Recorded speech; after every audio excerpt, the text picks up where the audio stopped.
Hi everybody, welcome to the week 1 summary. You'll notice that some weeks I'll post a summary as a video or a presentation, other weeks I'll write a bit of a summary for you to have there. So I like to change it up and keep it a bit interesting.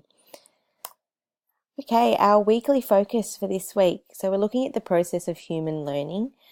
So in this unit, we're going to look at exploring learning theories. So that means we will consider researched understandings of how learning occurs and how they can be supported. It's a really interesting and complex topic and one that we often take for granted. So it has a lot of interpretations, pretty much that we're learning all the time, which you would know. Generally, though, most definitions of learning include a change to an individual's knowledge, ability to perform a skill, and participation in an activity with other individuals. So what are your readings for this week? So there are 2 essential readings for you to complete. One is the e-text Teaching Making a Difference, which you can find on the left toolbar in Canvas, and you can see your e-text there. This reading shows 3 areas of student learning and explores learning and traditional theories, as well as newer insights and understandings. It's a really essential reading, a really great reading for you to do, and you'll probably use it a lot throughout your assignments this teaching period. Another one is a short online newsletter article called Sustained Shared Thinking. This reading has some really great practical discussions and examples on the idea of shared learning, and also questions, open-ended questions that you can discuss with students and to get you thinking about learning.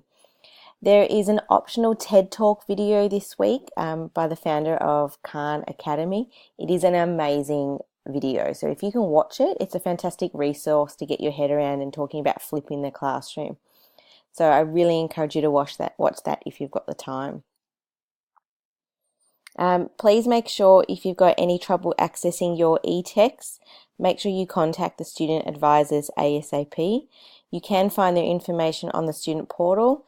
You can email them at help@swinburneonline.com, or you can phone them 1300 937 765. The readings can be a bit of a challenge to stay on top of each week, but they're really valuable, especially when it comes to the assignments and understanding the learning theories that we're going to talk about a lot in this unit. Personally, I like to take notes when I read the weekly readings, but you might like to print them out and highlight them. The e-text even allows you to do that sort of highlighting on an online version. So however you learn best and you want to understand the concepts, go for it. A really helpful hint with the e-text is that they can be read aloud. So all you need to do is click that image of a beaker that's on the screen now, and then you would click the read aloud and just launch that within the e-text app. So it's fantastic. I really recommend it if sometimes it's easier to listen to rather than read. A challenge in any unit that you do on Swinburne Online is always staying organised.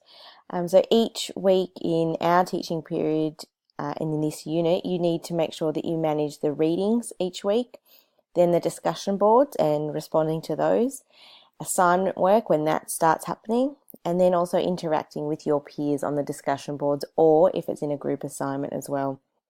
So you really need to think about how you're going to do this efficiently to make sure that you maximize your time, and we all have so many commitments to juggle. So it is really great to get sorted early on in the teaching period, and then you're able just to modify and tweak it as things come up.